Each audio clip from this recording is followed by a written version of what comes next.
Hi, everyone. Thank you for joining us today for Crohn's and Colitis Canada's Gutsy Bonjour tout le Learning. monde. Merci de vous joindre à nous au webinaire d'aujourd'hui. Mon nom c'est Sari et je suis le gestionnaire des programmes et d'évaluation des patients du Crohn's Colitis Canada. Avant de commencer avec le webinaire, nous passons en revue quelques logistiques techniques. Donc, cet événement est offert en anglais ou en français. Pour écouter en français, veuillez sélectionner Interprétation. C'est un icône globe terrestre que vous allez trouver dans le menu Zoom et vous pouvez sélectionner le français. Si vous rencontrez des problèmes techniques pendant l'événement, veuillez essayer d'actualiser le navigateur de votre site web ou de relancer le webinaire Zoom. Vous pouvez également commenter dans la zone QR de la barre de menu Zoom.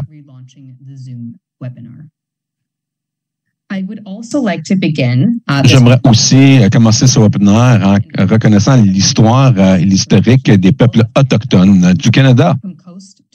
De côte à côte, nous reconnaissons le peuple ancestral non cédé de tous les peuples inuits, métis et des autochtones qui vivent sur ce territoire.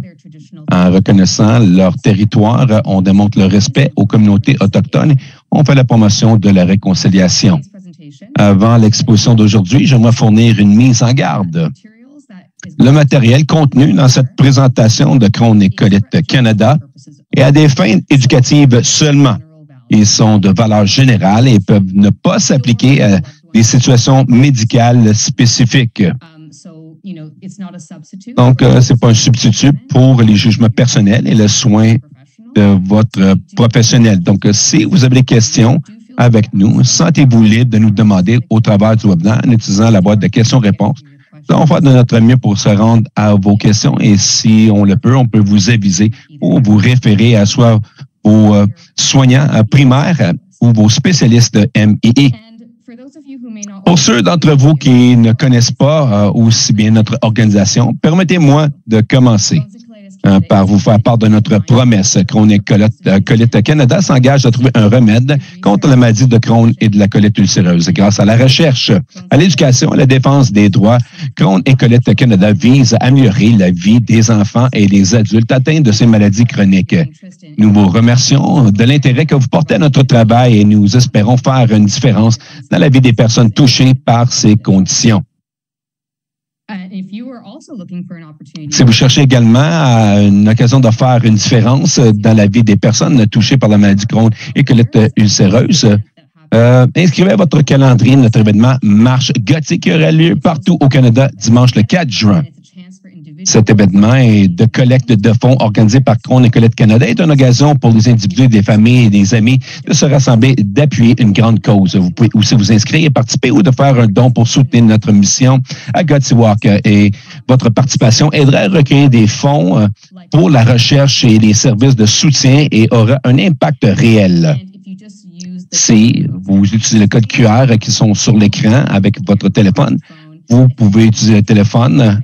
Si vous utilisez Android, vous pouvez utiliser un code QR, une application, et ça va vous amener au site web pour vous inscrire.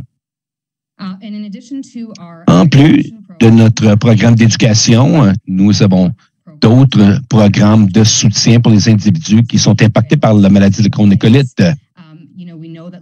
Nous savons que de vivre avec le MII peut être un parcours difficile. Donc, si vous, quelqu'un que vous connaissez, vivez avec la maladie du Crohn et de la colite ulcéreuse, nous vous encourageons à vous joindre à nous pour nos événements bimensuels de soutien par les pairs Gutsy. Entendre parler des autres expériences et partager votre expérience, donner des trucs, des astuces. Et c'est premièrement des séances virtuelles. Et nous avons des sessions, plusieurs sessions en anglais et en français. Et quelques-uns mentionnés, c'est le 7 juin, le 20 juin, le 5 juillet et le 6 juin, 4 juillet et le 22 août en français. Vous pouvez aussi vous inscrire aux prochaines sessions de Crohn et Colitis Canada Gutsy Support. Si vous aimeriez plus d'informations pour vous inscrire, à vous joindre à nous. Et ce webinaire ce soir est enregistré. Nous allons vous envoyer un lien aux enregistrements au courriel que vous utilisez pour vous inscrire pour cet événement. Nous allons aussi les publier sur notre site web à chronicolites.ca CA/GLS. Vous pouvez aussi le trouver sur nos chaînes YouTube à Get Gutsy.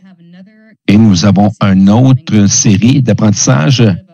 On prend un peu une pause durant l'été, mais on va revenir en septembre avec un sujet sur le régime méditerranéen pour les MII.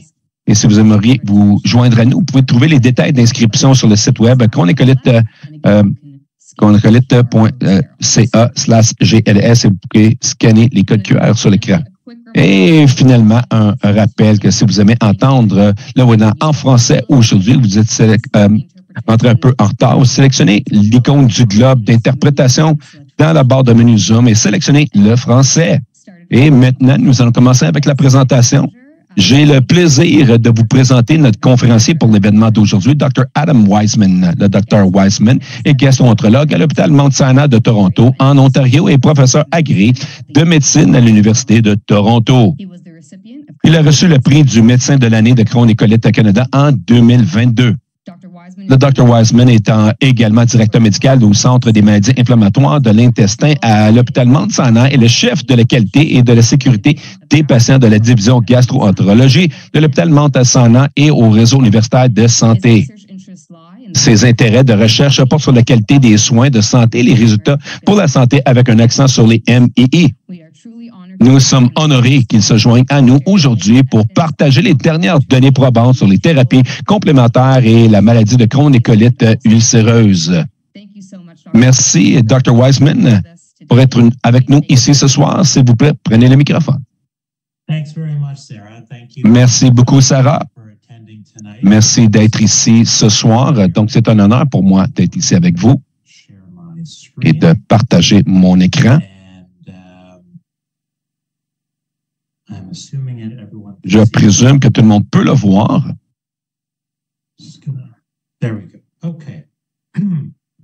Everyone can hear me? Tout le monde peut m'entendre? OK. Donc, on m'a demandé de faire la revue complémentaire des interventions de base pour le MII. C'est vraiment important comme sujet. C'est très commun comme question que les gens qui vivent avec le MII ont. Et probablement vient au moins une fois par jour dans ma clinique lorsque je vois les gens avec le MII. Donc, nous allons passer au travers des interventions complémentaires. Souvent, on nous les demande et un thème important que je veux souligner. En partant, on utilise le terme complémentaire.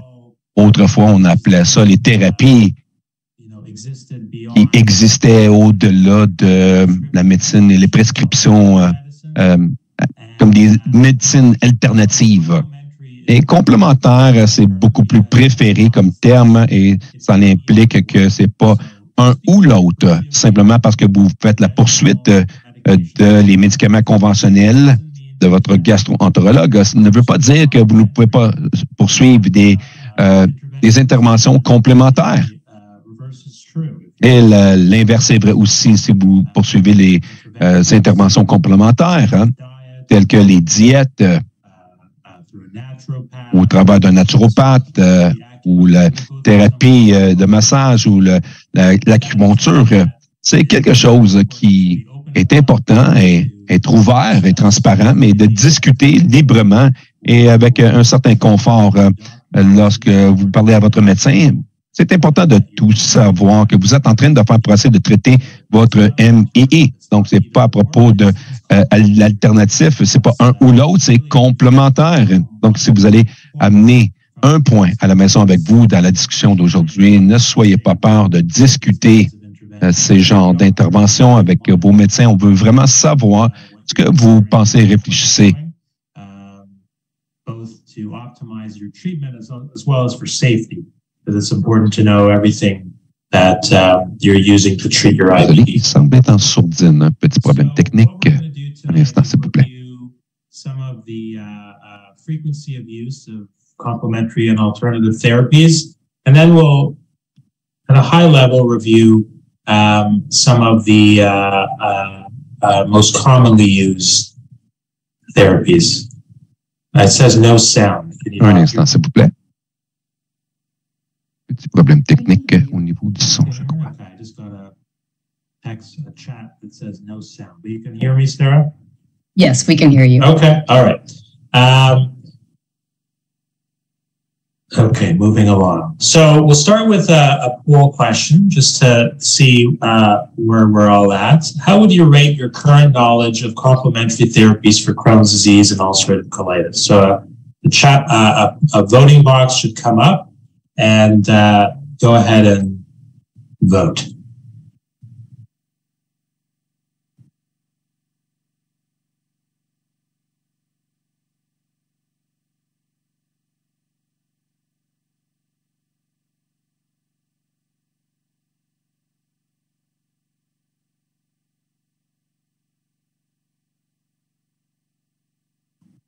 Okay. OK, on a retrouvé le son. So we have really across the board. We have the most common answer with La réponse la plus commune, 0, aucune connaissance, 10 étant beaucoup de connaissances. the most common answer was 5. La réponse la plus commune, c'était 5. So I think we're all Donc, je crois maintenant qu'on est dans différents lieux en termes de niveau de confiance ou de confort avec complementary and alternative medicine. avec les médecines alternatives, qui est fantastique réellement. Et ça doit faire des bonnes discussions. Okay. OK. So let's start with the definition. Donc, on va commencer avec les définitions. Complementary and alternative Comment définir la médecine alternative? Donc, essentiellement, on définit comme n'importe quelle thérapie qui tombe alentour de la médecine conventionnelle, qui n'est pas basée sur la preuve scientifique. Donc, pour un médecin de prescrire une médecine ou tout traitement pour que nous puissions être confortables et de recommander quelque chose, ça doit passer par multiples études, non seulement qui démontrent que c'est efficace, mais que c'est aussi sécuritaire. Donc, il n'y a pas une étude ou deux études. On parle des études qui impliquent des milliers de patients au travers des années, qui vont duplicater dans multiples façons pour démontrer que c'est sécure et efficace et de passer au travers d'un système rigoureux de vérification d'approbation. Donc, ça prend à peu près 10 à 15 ans pour qu'un médicament puisse passer du développement jusqu'à être utile et prescrit par les médecins. Donc, en général, tout ce que votre médecin recommande doit passer par cette vérification scientifique rigoureuse.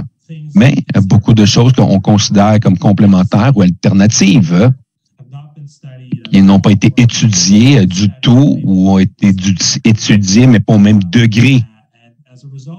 Et le résultat de ça, c'est que il n'y a pas le même niveau de preuves scientifiques pour que ça soit bien accepté ou recommandé et démontré être efficace.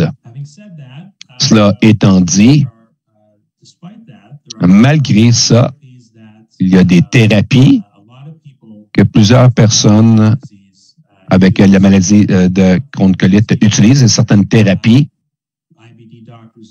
Certains médecins de MI peuvent recommander, même dans l'absence de ce degré de preuves scientifiques. Mais en général, nous parlons des thérapies qui ne rencontrent pas tout à fait encore la rigueur scientifique pour recommander. C'est vraiment ce que ça veut dire, médecine complémentaire alternative. Bon, l'utilisation des médecines complémentaires alternatives augmente beaucoup. Et au moins 50% des patients, si vous leur demandez, ont utilisé une forme à un moment donné des médecines alternatives à un certain point dans le temps. Donc, pour vous montrer, c'est pas simplement canadien en Amérique du Nord comme phénomène, le MII de partout dans le monde entier utilise des médecines alternatives. C'est une étude de Toronto, au Mont-Saint-Anne, où je travaille. Soit 56% des patients utilisent les médecines alternatives. Et aux États-Unis, les études ont démontré encore plus haut, en Europe aussi. Donc, c'est vraiment un phénomène global.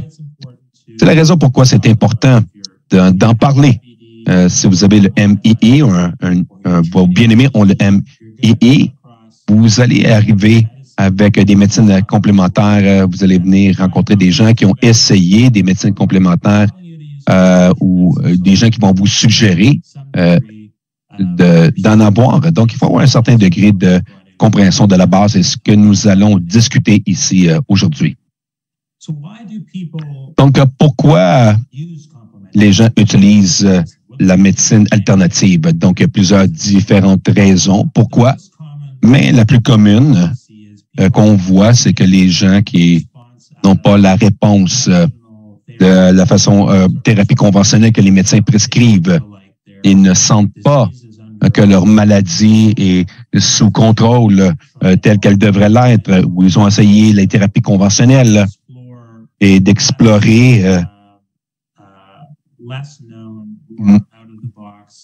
des thérapies ou des alternatives qui sont hors de la boîte, et les médecines alternatives nous sortent de cette façon. Une autre raison pourquoi les gens utilisent les médecines complémentaires, c'est présumé comme étant perçu comme étant plus sécuritaire. Si quelque chose est promu comme naturel ou de diète, les gens préfèrent ça qu'aux médicaments, par exemple, qui a une liste d'effets secondaires non désirables. Et c'est important de garder en tête, par contre, que c'est pas nécessairement toujours vrai. La plupart des médecines complémentaires sont assez sécuritaires. Il y en a qui peuvent être dangereuses potentiellement. J'ai vu des cas sévères, des résultats sévères avec certaines formes de médecine complémentaire. Et souvenez-vous, on gère des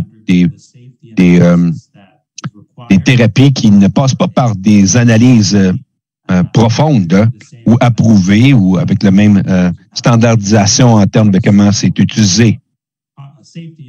Donc, les problèmes de sécurité peuvent arriver de temps à autre et c'est bon de garder ça en tête. Cela étant dit, la perception, généralement, c'est que c'est sécure, naturel, et ça pousse beaucoup de gens à les utiliser, la médecine complémentaire. De l'autre côté aussi, les gens, quand ils reçoivent leurs médicaments prescrits du médecin, ils sont avec le pharmacien, la liste d'effets secondaires est assez effrayante aussi, et je crois que les gens peuvent être inquiets à ce niveau-là en termes de les alternatives. Heureusement, la plupart des médicaments, en général, qu'on utilise sont assez sécures. Les profils de sécurité peuvent être assez effrayantes par moment. Et dernièrement, les médecines complémentaires comptent beaucoup sur donner aux gens un plus grand sens de contrôle. Si on gère notre diète pour le MIE et que on utilise d'autres alternatives ou thérapies alternatives que vous pouvez contrôler vous-même et vous avez ce sentiment.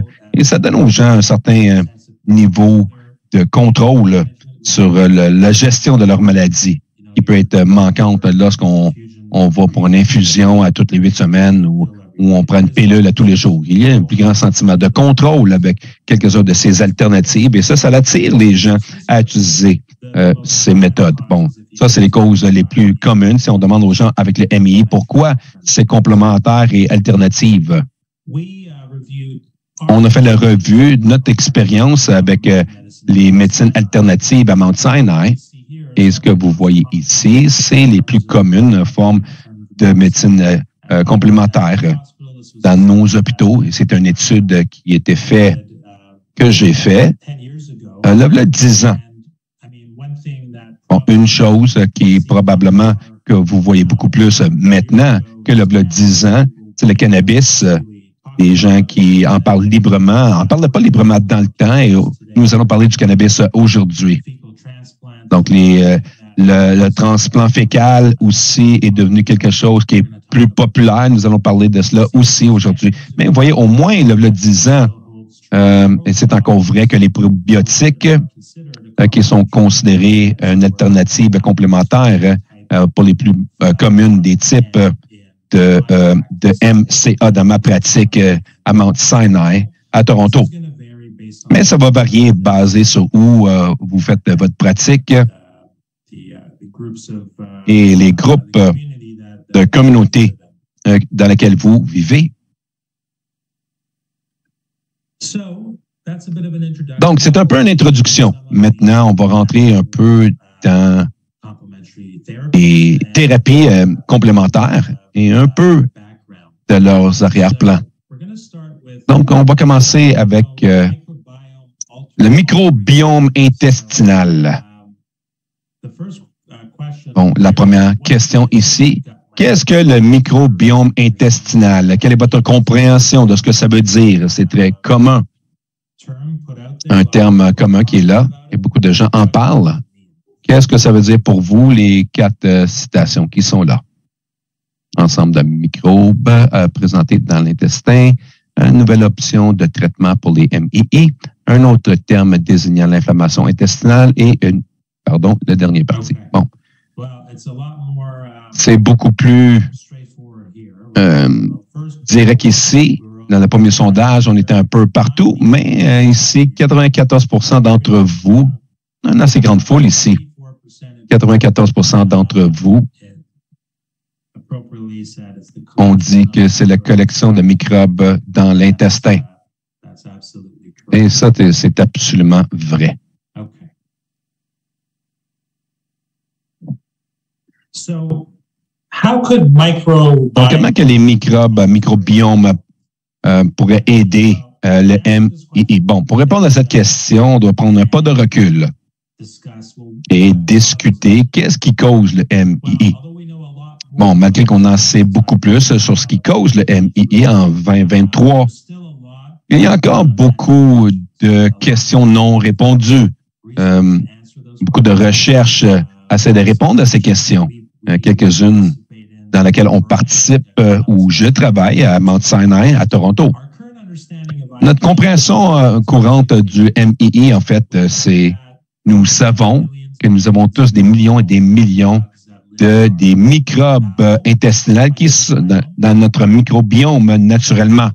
Et nous savons qu'habituellement, notre système immunitaire peut tolérer et ignorer ces bactéries normales et d'être excité seulement lorsqu'il y a une infection à combattre. Mais dans les gens avec le MII, pour toutes sortes de raisons, votre système immunitaire, de temps à autre, est trompé de montrer que ces microbiomes sont mauvais, même s'ils ne le sont pas.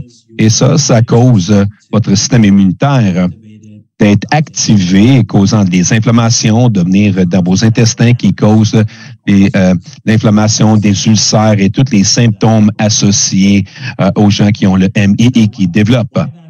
Bon, pourquoi ça arrive au juste? Ce qui fait que notre système agit de cette façon? C'est un peu un mystère encore et on croit que c'est probablement une combinaison de ces 4 cercles que vous voyez ici. Bon, les antigènes microbiens, on va en parler un peu. Les thérapies génétiques jouent un rôle aussi. Beaucoup de gens avec le MII, ça court dans la famille, malgré que la plupart des gens avec le MII n'ont pas des historiques génétiques dans la famille. C'est une partie, mais pas toute l'histoire. Et des déclencheurs environnementaux, le fait qu'on voit le MII de plus dans certains pays du monde soulève toujours la question, est-ce que c'est quelque chose dans l'environnement, malgré qu'on commence à voir le MII dans des places différentes dans le monde où historiquement, on n'en voyait pas autrefois. Et la façon que notre système immunitaire va répondre à toutes ces choses. Donc, c'est vraiment une combinaison de ces choses qui s'alignent pour que quelqu'un développe le MII. Évidemment, le but et la recherche qu'on fait, c'est d'essayer d'identifier qu'est-ce que ces déclencheurs sont pour qu'ils allument le MII et à l'arrêter dans son parcours. C'est vraiment ultimement le but. C'est de prévenir le MII et c'est ce que nous faisons et nous travaillons. Donc, avec cela en tête, les thérapies pourrait jouer un rôle ici pour les thérapies modifiant le microbiome. Bon, c'est une réponse inappropriée aux bébites qui causent le MII. Si on change ces bébites, comme il dit, le système va se relaxer, commencer à bien agir. Et ça, c'est la théorie derrière les thérapies modifiantes du microbiome et leur thérapie. Bon, les deux microbiomes principaux sont FMT, les transplantations fécales, qui est un domaine de beaucoup d'intérêt. On a beaucoup de questions. Et la probiotique, bien sûr, ça a été démontré il y a 10 ans. La probiotique, c'est la façon la plus commune médecine complémentaire dans notre pratique à Toronto et je crois que ça l'est encore. Donc, la transplantation fécale, en fait, c'est assez direct comme processus. Au plus haut niveau, en fait, la greffe de matière fécale, de prendre des matières fécales, de la nettoyer et de prendre les microbiomes et de la préparer pour un transfert, c'est très complexe, mais à un haut niveau, c'est facile à comprendre. En fait, on prend une matière fécale et on prend ce bon caca, comme il dit en anglais, et le transférer, prendre les microbes de cette personne qui est en santé et à quelqu'un qui a le MII, avec le but d'essayer de changer le microbiome de cette personne avec le MII pour pouvoir aider leurs symptômes. Et cette transplantation peut être faite de façon orale ou au travers des tubes gastriques et peut être introduit par enema ou introduit par la colonoscopie. Donc, c'est pas une chose d'une seule fois. Souvent, ça implique une série de traitements. Donc, est-ce que ça fonctionne? Bon, il y a des signaux prometteurs que ça pourrait être un traitement efficace avec les patients avec le MII. Donc, récemment, ce que nous faisons souvent, c'est lorsqu'il y a un nombre d'études qui sortent dans un domaine, ce qu'on fait, c'est on fait une méta-analyse où on prend toutes ces études et tous les patients qui sont dans ces études. Et en faisant cela, on prend une petite étude, on essaie de l'agrandir en combinant tous les patients qui ont été dans ces études. Donc, il y a eu récemment une méta-analyse de 6 études dans des patients qui recevaient la greffe de matière fécale pour la colite ulcéreuse et ces gens qui ont reçu la greffe matière fécale étaient en rémission clinique. Les taux étaient plus hauts, il n'y avait pas ces symptômes et il y avait certaines rémissions qui ont une colonoscopie qui ont démontré que les choses sont guéries à comparer à ceux qui ont un placebo. Donc, c'est promoteur. C'est une preuve promoteuse et qui pourrait avoir son rôle dans la colite ulcéreuse. Le problème, présentement, c'est que les études, on en a besoin plus. Il n'y a pas assez d'études d'efficacité. Le signal d'efficacité n'est pas assez fort à ce point-ci pour être recommandé encore. Et c'est pas sans risque en même temps. Certains patients ont des inflammations après des transplantations fécales ou des greffes de matière fécale. Et pour recommander quelque chose, ça doit être acceptable, pratique pour les patients et aussi abordable. Et d'avoir un enema de greffe fécale multiples fois, c'est possiblement pas acceptable pour certains patients et c'est problématique. Pratique doivent être ajustées avant que quelque chose soit largement approuvé, acceptable. Le seul domaine en médecine présentement où il y a clairement des recommandations pour utiliser la transplantation matière fécale, c'est dans des patients qui ont des infections courantes qui s'appellent C difficile, ne répondent pas aux antibiotiques. Ces patients ont démontré qu'ils réussissent bien avec les greffes de matière fécale. Mais on n'est pas là encore pour recommander le tout pour les MII. il y a moins de preuves pour soutenir les greffes de matière fécale en rémission lorsque les gens sont bien. Est-ce qu'ils ont besoin d'une transplantation pour rester en santé? On n'a pas de preuves sur ça encore. Il semble avoir moins de rôle pour tout ça dans le Crohn colite à comparer à la colite ulcéreuse. Donc, la transplantation de matière fécale est-elle disponible comme option de traitement prescrite pour la maladie de Crohn et la colite ulcéreuse dans les cliniques du MI au Canada? Je crois que j'ai répondu à la question déjà, mais voici oui ou non, selon vous.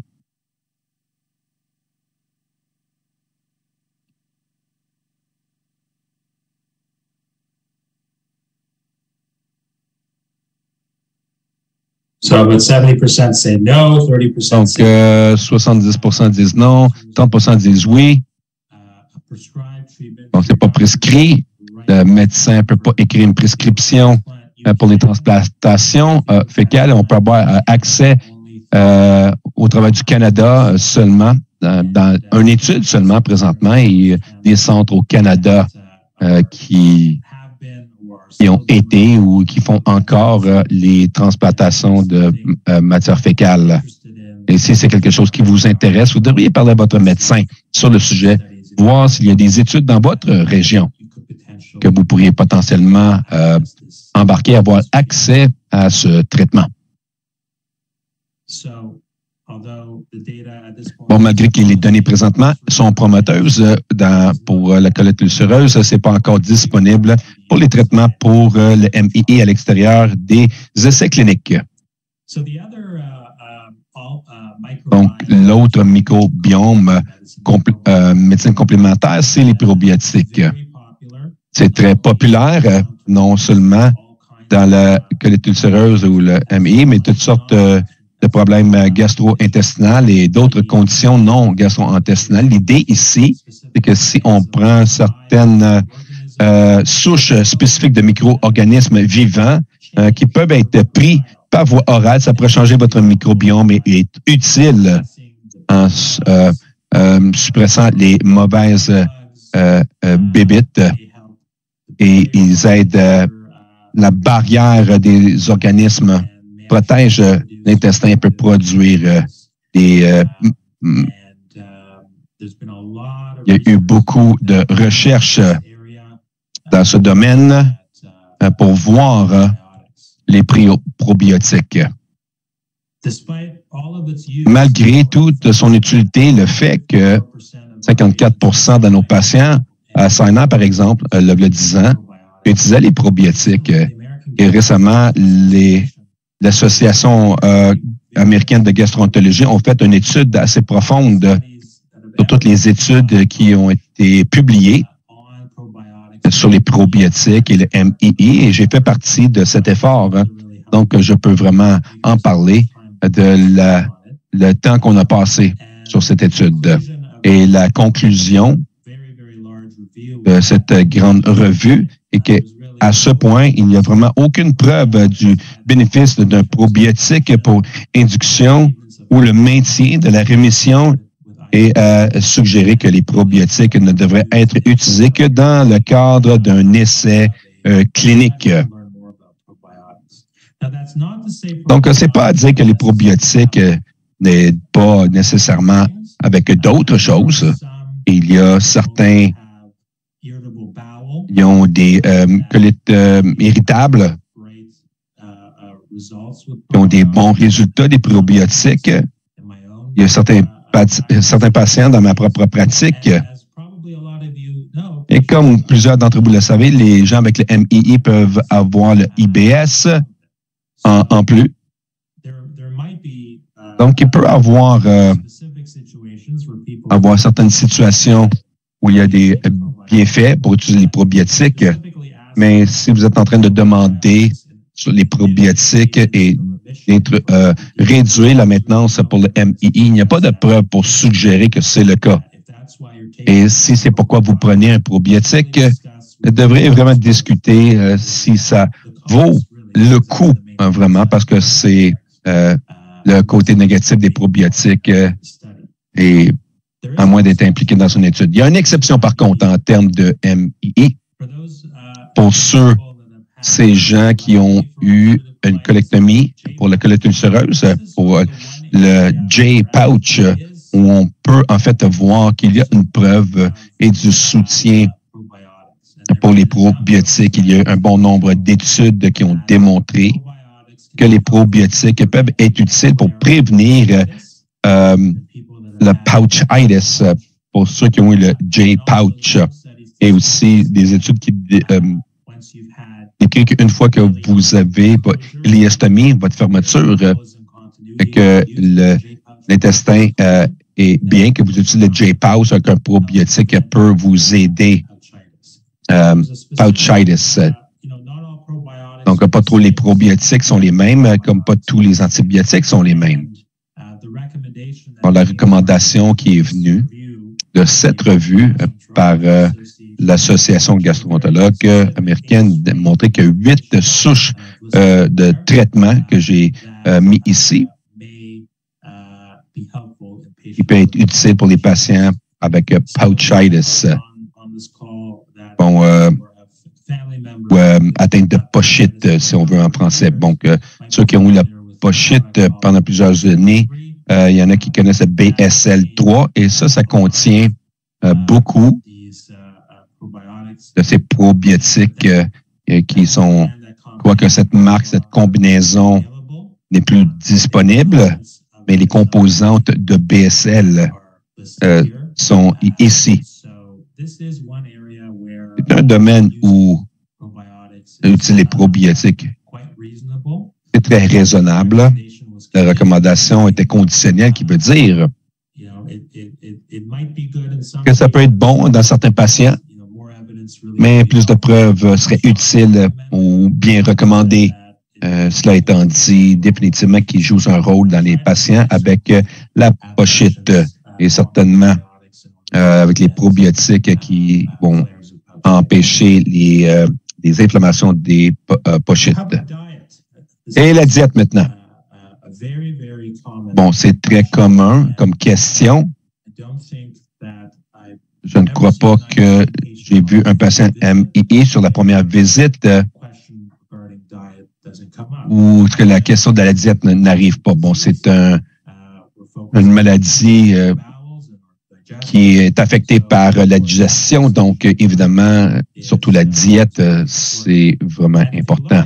Et si vous regardez dans notre image ici sur les causes de la MI, la diète touche probablement à plusieurs des différents causes potentielles. Ce que vous mangez peut affecter, ce que le microbiome, à quoi elle ressemble, et des microbes sur la nourriture. Et ensuite, il y a la façon que les microbes dans l'intestin vont répondre à la nourriture, les sucres, les gras, etc.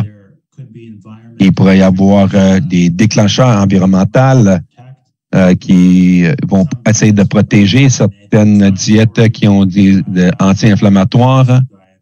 Et certaines diètes vont causer ces formations.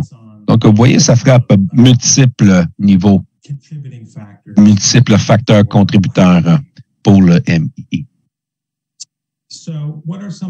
Donc, quelles sont quelques-unes des diètes les thérapies les plus populaires pour le MI? C'est une question très commune.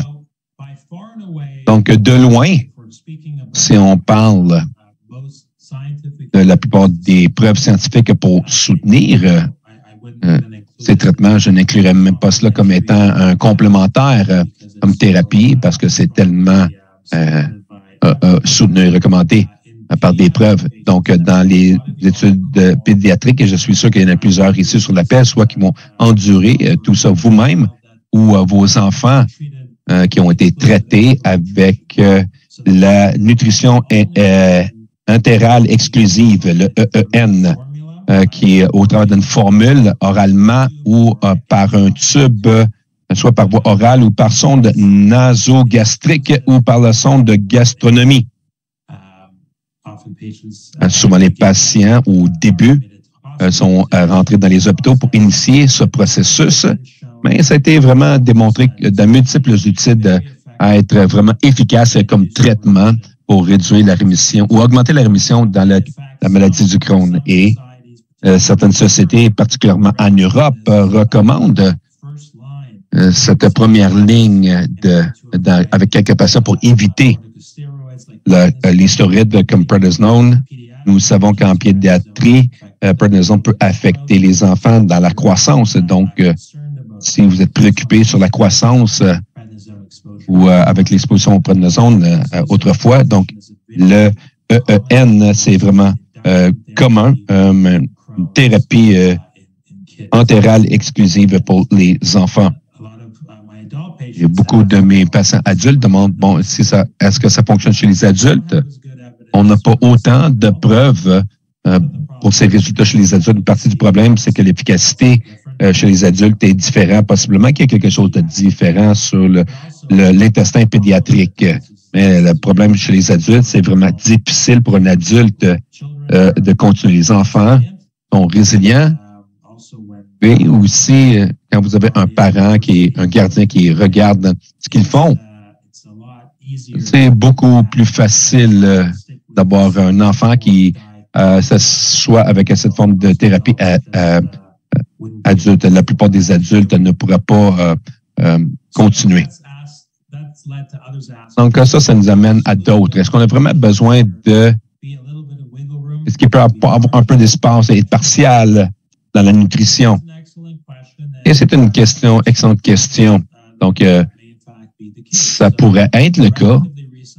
Donc, récemment, il y a eu une étude encore chez les enfants qui regardait la nutrition entérale partielle et combinée avec une diète de CDED. L'étude en 2019 a comparé la nutrition entérale partielle en combinaison avec un régime d'exclusion de la maladie du Crohn, CDED, à EEN pendant 6 semaines suivies de nutrition entérale partielle. Donc, l'étude a trouvé que les gens avaient des meilleurs résultats à la semaine 12 dans le groupe de CDED, plus nutrition entérale parallèle a été mieux tolérée. L'adhérence aussi à la nutrition de cette diète partielle. Donc, c'est un domaine où plus d'études suggèrent que possiblement, particulièrement avec nos enfants, avec le MI, qui pourraient utiliser cette approche partielle par rapport à l'approche exclusive. Bon, le CDED est une diète importante à connaître parce que c'est basé sur des preuves en augmentation et c'est sain. Ça implique éviter la production de nourriture qui contient beaucoup d'aliments de graisse animale, laitière, riche en matière grasse provenant d'autres sources, le blé, viande rouge ou transformée et des sources de protéines riches en taurine, émulsifiants, colorants artificiels et sulfites. Et d'autres nourritures qui permettent d'être un peu plus flexible dans la diète. Donc, cette diète est sous investigation. Et je l'ai souligné, une étude, on ne peut pas prendre des conclusions sur 1 ou 2 études, mais c'est une diète qui est explorée et étudiée plus loin. Et ça vaut la peine d'en discuter avec votre médecin. Bon, ça, c'est chez les enfants. Chez les adultes, maintenant, c'est le SCD. Je suis sûr que vous en avez familier, vous l'avez entendu, ce diète glucide spécifique, le diète SCD, la diète en soi est à peu près, c'était décrit premièrement dans les années 20 et 30, donc ce n'est pas nouveau, mais ça a gagné beaucoup plus de popularité dans les années 80 et les années 90, lorsqu'une femme nommée Dr. Gottschall l'a utilisé pour traiter le MII chez sa fille et elle a eu des très bons succès avec un livre et c'est devenu très populaire et à ce jour, elle continue d'être une diète très populaire. La diète en soi est vraiment restrictive. Elle implique d'éviter beaucoup de sucre, le lait, certains légumes. C'est restrictif aussi, quasiment universellement. Je crois que les patients perdent du poids et malgré que je suis un défenseur de la diète et chez les MII, je ne suis pas un défenseur des gens qui perdent le poids lorsqu'ils sont malades. Je suis certain que vous tous, personnellement ou un bien-aimé, ont vu un patient de MII qui a eu une inflammation ou a reçu un diagnostic et habituellement, il n'y a pas un livre à perdre. Donc, l'idée d'aller sur une diète restrictive où on pourrait perdre du poids, encore plus de poids, je crois peut être néfaste. Donc, cette diète où c'est utilisé, je crois que doit être bien considéré et discuté avant d'entreprendre. Donc, la diète méditerranéenne, il y aura un webinaire sur ça dans l'automne. C'est très populaire et en fait, probablement plus d'études dans la cardiologie lorsqu'on parle des crises cardiaques et des ACV et en ce qui a trait au MII. C'est de façon semblable, il y a des suggestions que ça peut avoir un effet positif dans le rôle du MII. C'est bon, les fruits, légumes, noix, grains entiers, le poisson, l'utilisation des huiles d'olive comme principale source de matière grasse. Et donc, une étude récente comparée l'étude à l'ACD au régime méditerranéen, il n'y a pas eu aucune différence en fait. Et en termes d'efficacité, de septembre, les diètes étaient assez semblables, c'est ça. Il n'y avait pas de différence entre les deux. Mais parce que la diète méditerranéenne est un peu plus facile à entreprendre et moins restrictive, les gens ne perdent pas de poids. Et il y a une suggestion aussi, en fait, que ça peut être sain et d'avoir des bienfaits de santé pour d'autres conditions. Les auteurs de cette étude ont conclu que la diète méditerranéenne serait préférée à celle du SCD pour toutes ces raisons. OK, bon, on avance. On va avancer à une autre question commune et traitement complémentaire que les patients utilisent, c'est le cannabis médical et le curcumine. Donc, on retourne à un sondage.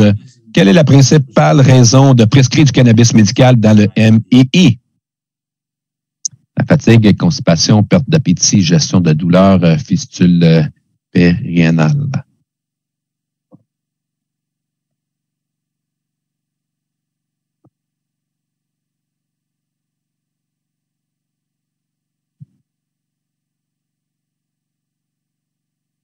So 81% of Donc, 80% d'entre vous ont dit la gestion de douleur.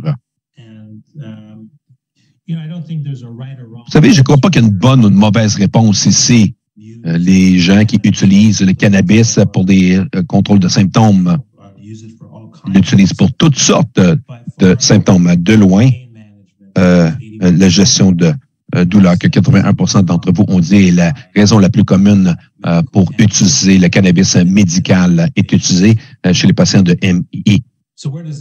Donc, ça rentre où exactement? Bon, on essaie de comprendre encore pourquoi que le cannabis et le curcumine pourraient aider à contrôler le MII. Est-ce que les anti-inflammatoires et de faire bouger le système immunitaire? Possiblement. Y a-t-il des déclencheurs environnementaux qui sont bloqués ou que la promotion qui sont bons pour le MII? Possiblement aussi. Encore une fois, c'est un domaine où on doit étudier. On n'a pas encore toutes les réponses. Mais c'est les genres de recherche qu'on explore présentement. Donc, le cannabis, lorsqu'on mange, on fume, on vape, vapote, on prend beaucoup de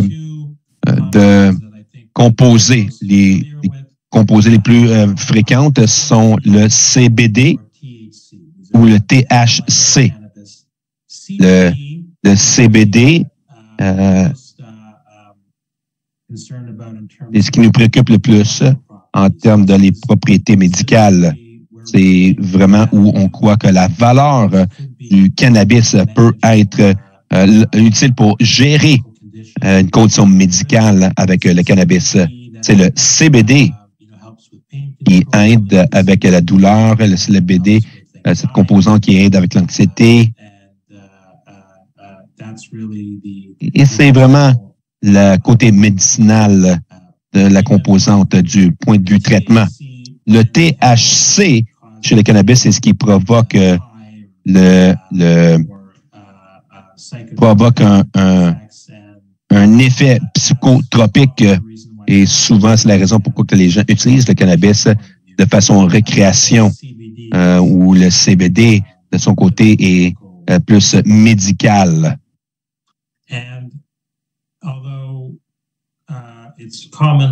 Malgré que c'est commun, c'est utilisé de façon commune, c'est important de garder en tête que le cannabis n'est pas sans risque. Il y a des effets secondaires à court terme et à long terme.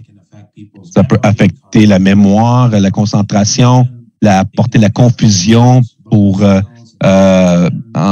empêcher la motricité. Ça peut traiter l'anxiété, la dépression. En fait, ça peut promouvoir l'anxiété, la paranoïa, la méfiance, la bouche sec et la toux, les réactions cutanées, nausées, vomissements, pouls rapides.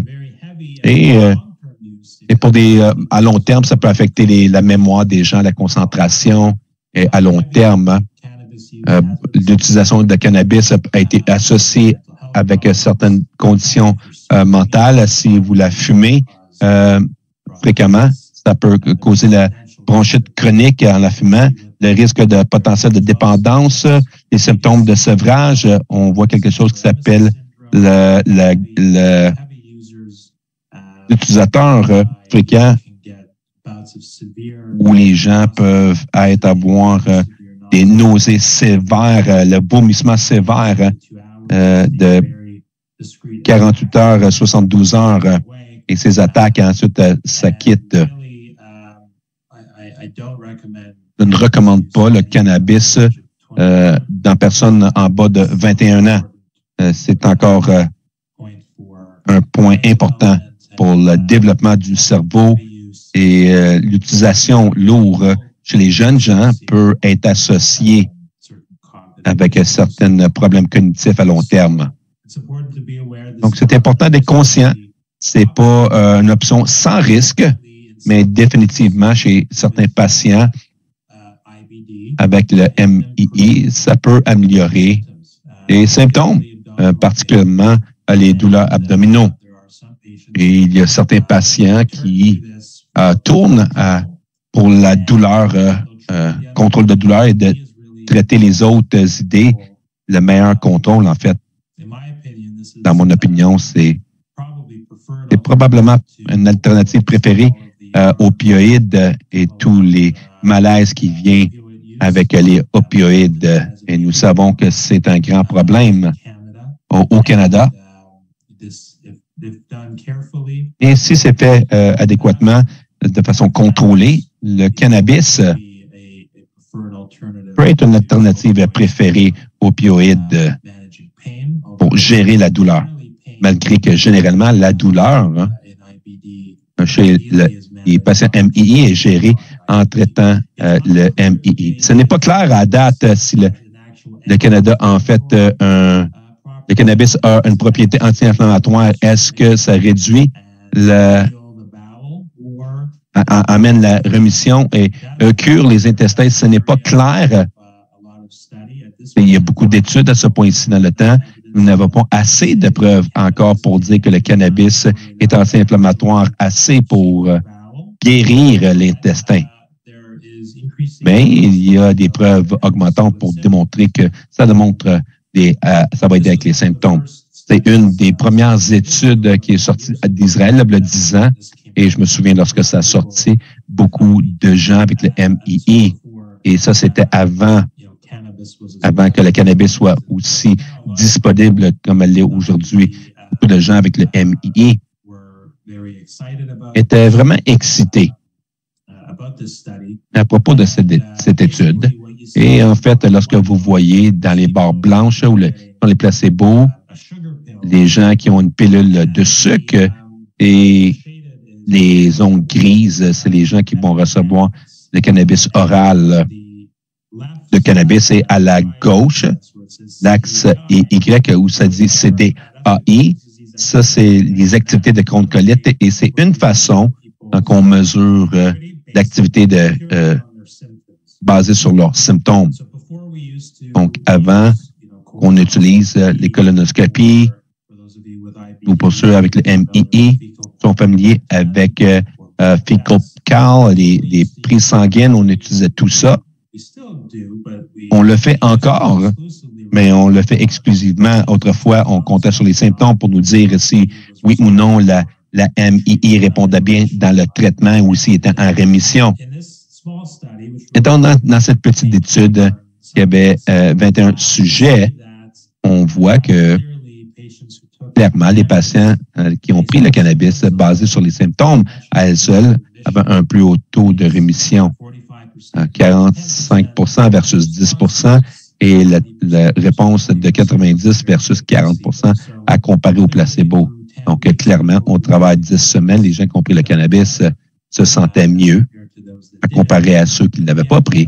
Et encore une fois, si oui ou non, c'était un effet bandage pour améliorer les symptômes ou traiter l'inflammation qui est un peu...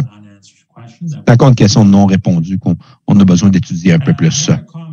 Un autre point commun aux médecines complémentaires qu'on nous demande, c'est le curcumine, un épice qui est utilisé dans la préparation de la nourriture depuis des centenaires. Et il y a encore quelques preuves qui suggèrent que ça a un effet anti-inflammatoire et il y a en fait un bon nombre de petites études qui démontrent que ça peut être utile soit oral ou amener la rémission chez la colite ulcéreuse, surtout si c'est fait en combinaison avec le 5-ASA. Et il y a de nombreuses d'études qui ont démontré que cette combinaison fonctionnait mieux que les 5-ASA. Mais c'est des petites études, encore une fois. Mais pour recommander quelque chose, on a besoin de multiples études, beaucoup de preuves derrière tout ça. Mais c'est probablement très sécure comme option à considérer si vraiment quelqu'un était intéressé à l'essayer. Mais plus d'études sont requises pour son rôle. Mais c'est limité à la colite ulcéreuse. Il n'y a pas de preuve dans son utilité dans la maladie de Crohn. Donc, au début, j'ai souligné pourquoi le complémentaire, c'est important, un terme important à prendre note, parce que vraiment, ça ne devrait pas être soit un ou l'autre. Ça va être, on devrait les poursuivre si on veut les poursuivre et on devrait les discuter avec nos médecins, parce que nous savons que les patients qui utilisent les médecines complémentaires et alternatives, en fait, sont moins susceptibles d'être des adhérents à ce que leurs médecins sont en train de prescrire. On n'est pas obligé d'être de cette façon. Et dans cette étude que nous avons faite à Toronto, comme un tiers des patients, avant de commencer des médecines alternatives, avaient discuté avec leur gastro-entérologue. Donc, il y a beaucoup d'effets. Pour garder tout ça un secret, ça peut affecter ta relation avec ton médecin. Si cette confiance n'est pas établie, si vous poursuivez d'autres méthodes, vous n'êtes pas confortable d'en parler, alors certainement, c'est un signe, possiblement, que vous êtes moins susceptible d'écouter d'autres recommandations qui n'ont pas autant de bonnes discussions lorsque vous voyez votre médecin. Aussi, comme j'ai dit au début, il y a le potentiel de préoccupation de sécurité ne sachant pas ce que vous prenez pour empêcher le MI. Si vous faites prescrire des médicaments, c'est important que tout soit ouvert et transparent. Donc, je vous encourage d'avoir un dialogue ouvert. Les médecins sont très heureux d'entendre ce que vous prenez et possiblement qui ont différents points de vue sur son efficacité. Mais je crois que tous ceux qui prennent soin des patients du MII et leurs familles sont certainement bien conscients que c'est très commun et utilisé, sont très heureux d'en discuter avec vous, ce que vous pensez de prendre ou ce que vous prenez finalement. Donc, mes points à retenir, c'est commun. Donc, c'est important de le comprendre comme quelqu'un qui prend soin des gens avec le MII et des patients avec le MII ou une famille, un membre de famille, quelqu'un avec le MII, parce que vous allez en entendre parler, vous allez recevoir des recommandations, vous allez le lire en ligne. C'est important d'avoir un peu de compréhension de ce qui se passe à l'extérieur. Il y a des preuves grandissantes qui vont soutenir des formes de CAM ou de MCA en français, mais vous avez besoin de beaucoup plus d'études pour soutenir et recommander avec confiance ces interventions. Mais premièrement, c'est important pour les fournisseurs d'être ouverts et pour les gens, les patients avec l'MI, d'être ouverts et confortables à discuter tout ça avec leur médecin. Je crois que sur cette note, on va avancer autant de questions-réponses cette portion de la discussion ce soir. Merci. Merci, Dr. Wiseman. C'était magnifique. Merci, un bon survol. Donc, tout le monde sur l'appel.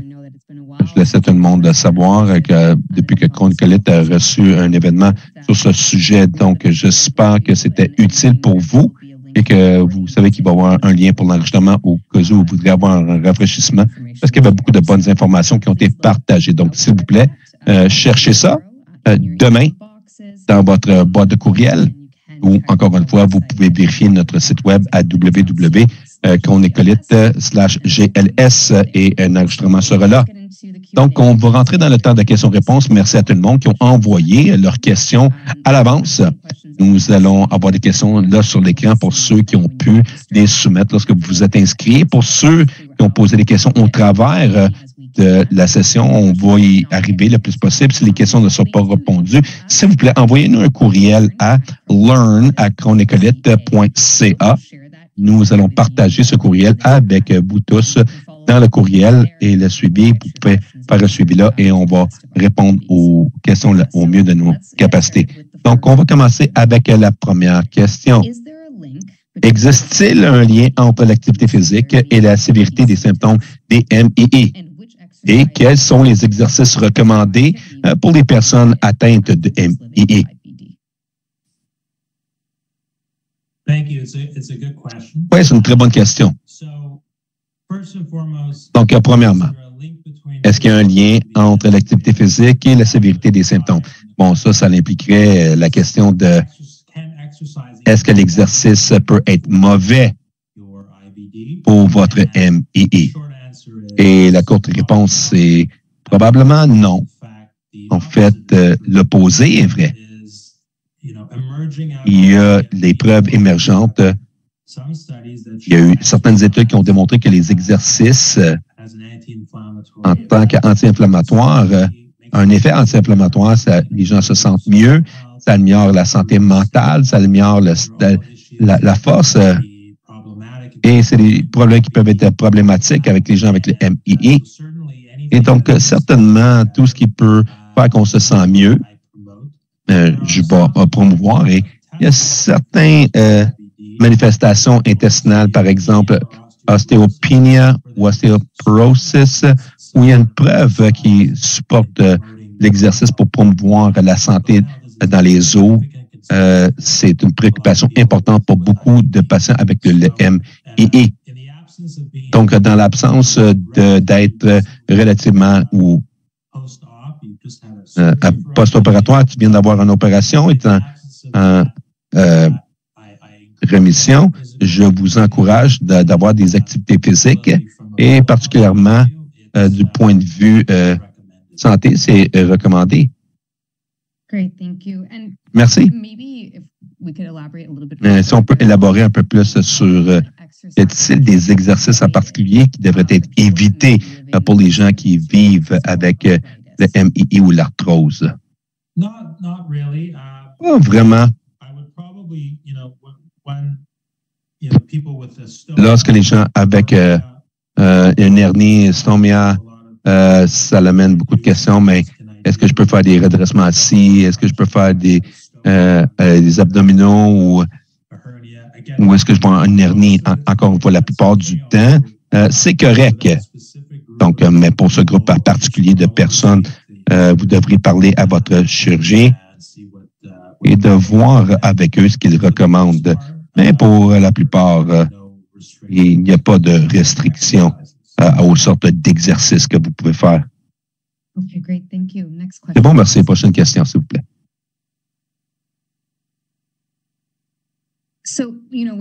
Donc, lorsque quelqu'un considère leur équipe de soins pour le MII, s'ils veulent explorer des médecines complémentaires ou certains thérapeutes qui devraient faire partie de l'équipe, sans demander pour des références. Oui, c'est une bonne question. Donc, premièrement, c'est important de le faire. C'est dans l'esprit d'être complémentaire. Et il n'y a rien de mieux que tous les fournisseurs d'être sur la même page. Je crois que ça dépend vraiment de la sorte de thérapie complémentaire que vous poursuivez. Si c'est basé sur la diète, surtout, l'intervention, c'est bon d'avoir une diététicienne sur l'équipe, c'est l'acupuncture, avoir un naturopathe.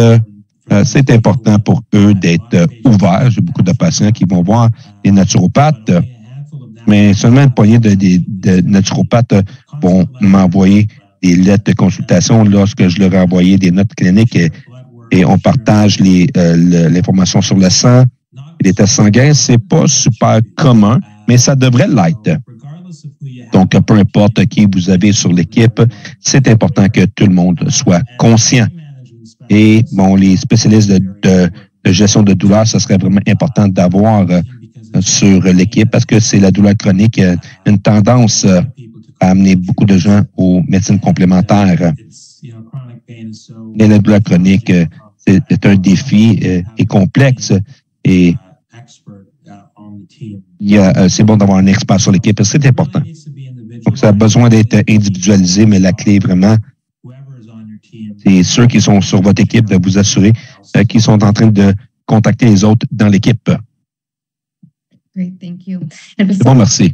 Donc, avant d'aller à la prochaine question, je vais aller à une question que j'ai vue dans le chat pour assurer qu'on arrive à ces questions en direct aussi qui ont été posées.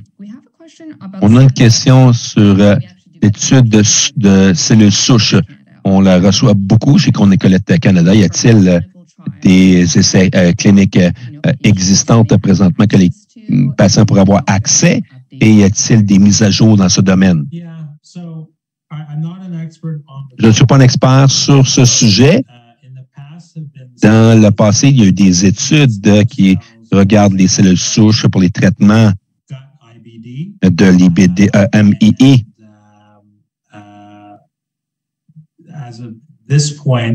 Et à ce point, c'est pas quelque chose qui, du moins en Amérique du Nord, qui est utilisé dans le traitement de MII. C'est le souche thérapie pour traiter le luminal ou le côlon, le petit intestin. Un domaine qui est plus récent d'intérêt, très promoteur. C'est la cellule souche d'injection pour les fistules et périnales. Donc, qu'on alentour des fesses, il y a eu un nombre d'études positives qui regardent l'utilisation de cellules souches pour le traitement des cônes périnales. Quelques-unes des études nord-américaines qui ont été participées dans ce COVID a eu un impact. Il y a des places en Europe, en Israël, où ça commence à devenir une partie de leur pratique. Et j'ai certains patients qui poursuivent ce traitement. Ce n'est pas encore disponible ici en Amérique du Nord, mais il y a des promoteurs dans le futur rapproché comme étant une partie de notre gestion pour le cône périnal. la pandémie a ralenti un peu de tout ça, cette recherche nécessaire un peu, mais c'est quelque chose que on va entendre dans les prochaines années. C'était une excellente question. Great, thank you. Merci. Next question, please. Prochaine question, s'il vous plaît. L'acupuncture et le massage viscéral peuvent-ils être bénéfiques pour les personnes atteintes du MII? Oui, ça peut être bénéfique encore une fois. Est-ce que l'acupuncture et le massage viscéral vont aider avec les symptômes? Absolument. Pas tous les patients, mais certainement quelques-uns de ces patients avec le MI se sentent mieux après l'acupuncture et les massages viscérales. Ça aide à la qualité de vie, aide à la santé mentale. Est-ce que ça a des aspects anti-inflammatoires si vous étiez pour regarder à l'intérieur? Et le MII serait sous meilleur contrôle? Ça, on ne le sait pas. C'est un domaine où on a besoin plus de recherche.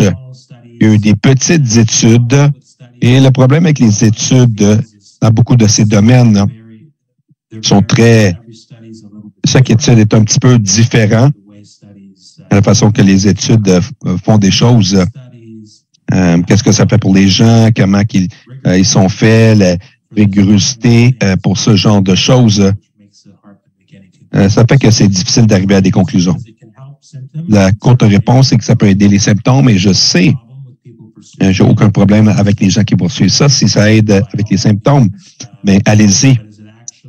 Mais est-ce que c'est un anti-inflammatoire pour réduire amener la rémission? On n'a pas assez d'informations pour répondre à cela. Merci.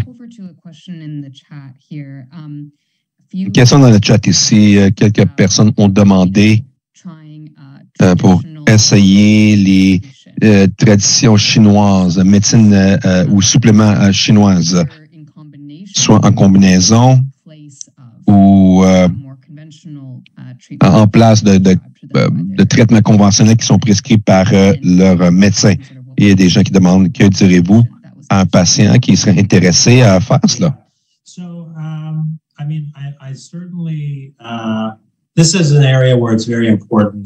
Donc, c'est important que les gens soient ouverts parce que les traitements herbal, c'est une grande catégorie. Il y en a qui sont très sécures, d'autres que certains patients semblent s'améliorer. Mais j'ai aussi vu des problématiques de santé avec d'autres. Le défi avec beaucoup de ces thérapies, c'est qu'on n'a pas toujours une bonne compréhension dans ce qui est inclus, où ils sont faits, comment ils sont faits.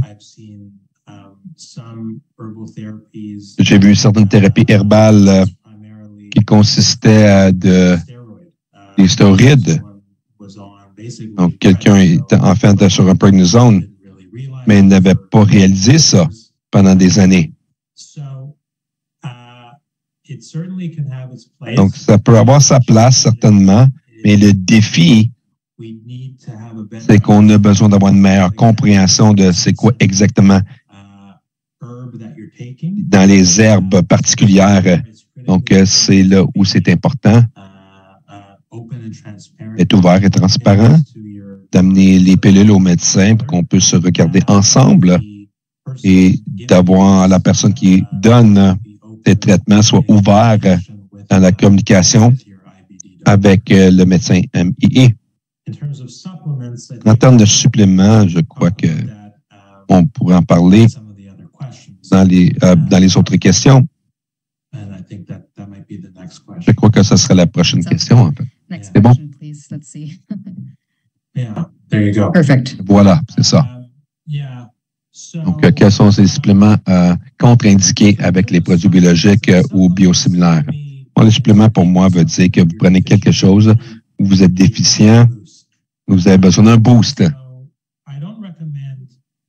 Donc, je ne recommande pas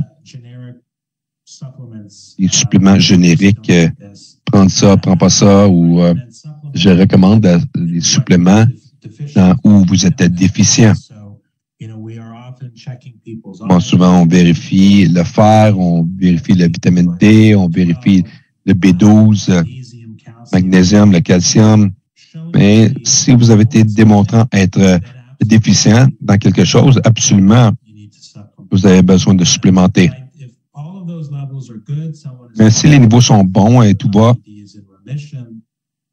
la MI est en rémission, je ne crois pas que vous avez besoin d'avoir des suppléments en plus de quelque chose qui fonctionne déjà bien.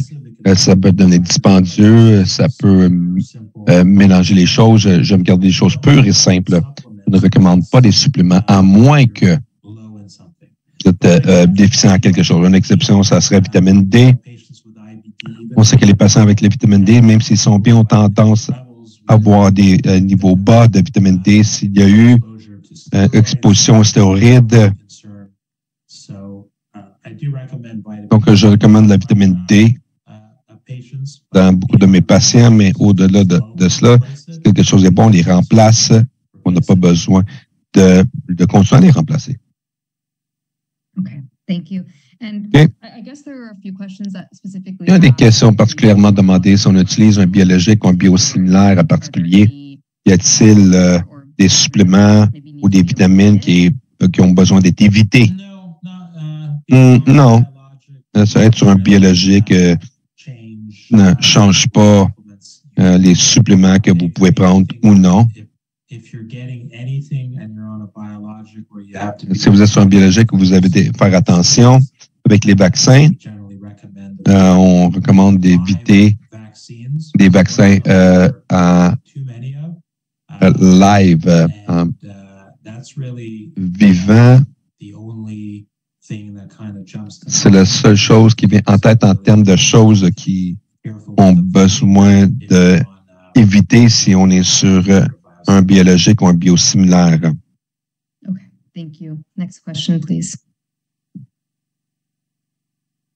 So this one, that's basically my same answer. Yes. Oui, c'est la même réponse finalement. Quelle vitamine recommanderiez-vous à une personne atteinte de colite ulcéreuse de prendre à tous les jours? Bon, les suppléments, par définition, on va dire que vous êtes en train de supplémenter, de rajouter quelque chose parce que c'est bas.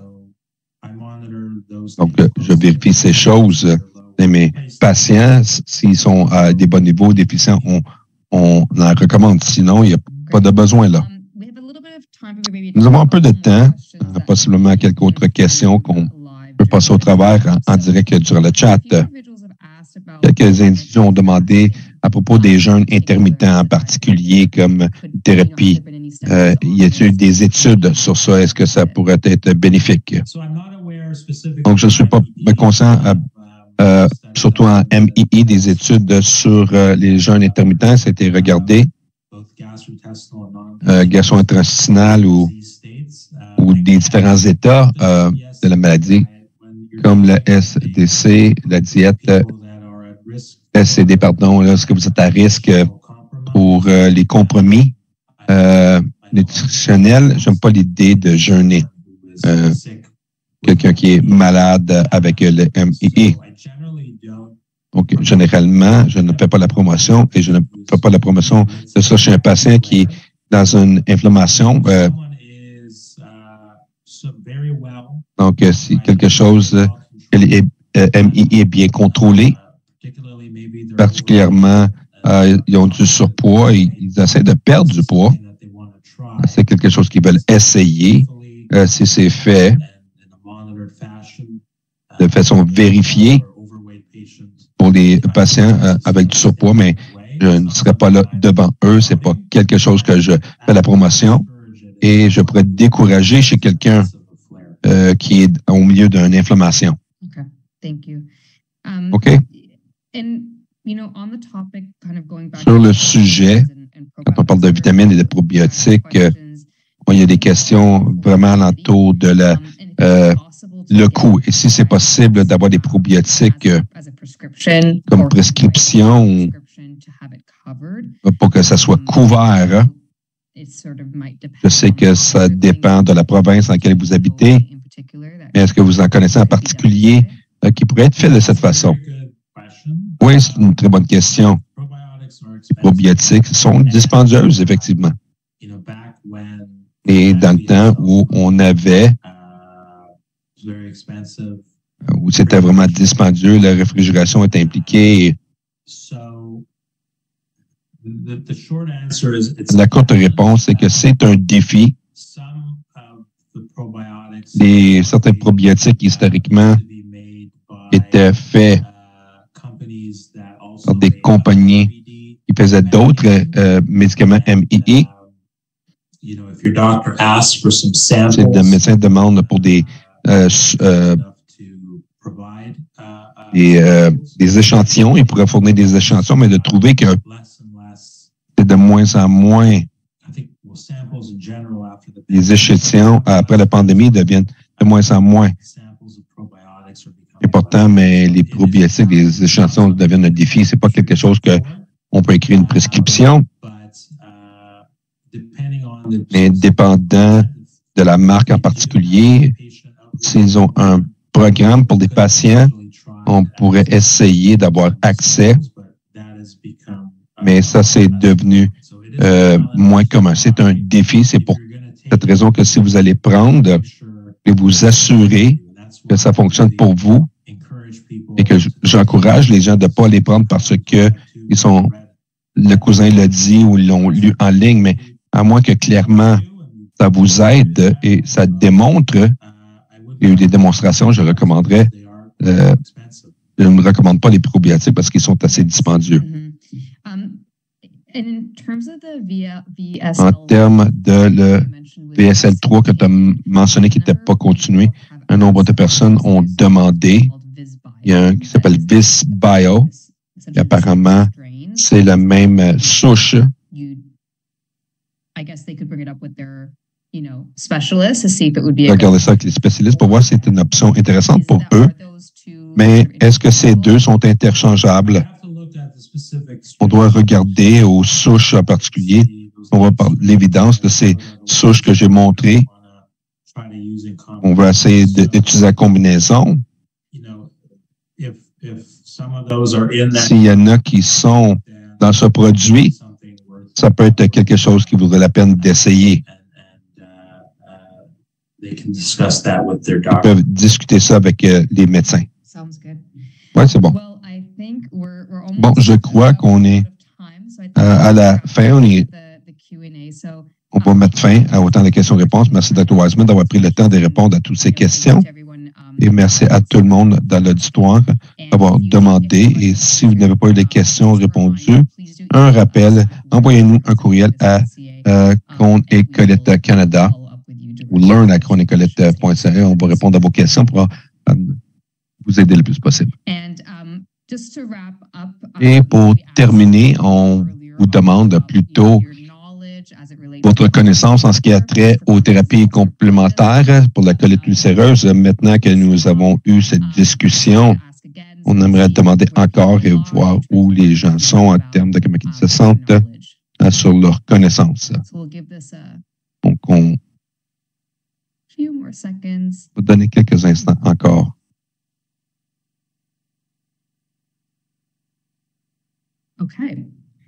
Okay, so I mean, Dr. Wiseman, I think before you were saying... Dr. Wiseman, je crois qu'avant tu disais que la plupart des réponses étaient autour de 5 ou 6 et maintenant je vois plus de réponses alentour de 8 et 9. Donc, c'est bon. Donc, merci tout le monde d'avoir répondu à ce sondage. C'est définitivement très utile pour nous. Donc, on veut s'assurer qu'on prend l'information disponible. Et je vais faire une plug rapide pour notre Camp Got to Go.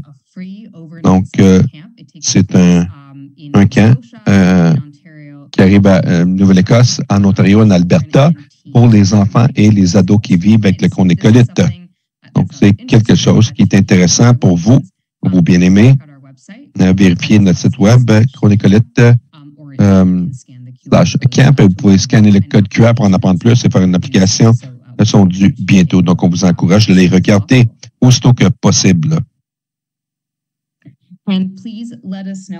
Laissez-nous savoir comment on a réussi et quel genre de sujet que vous aimeriez voir dans le futur. On regarde vraiment chacune des réponses qui sont soumises. Donc, s'il y a des sujets, s'il y a des choses qui n'étaient pas claires dans le webinaire de ce soir, s'il vous plaît, laissez-nous savoir.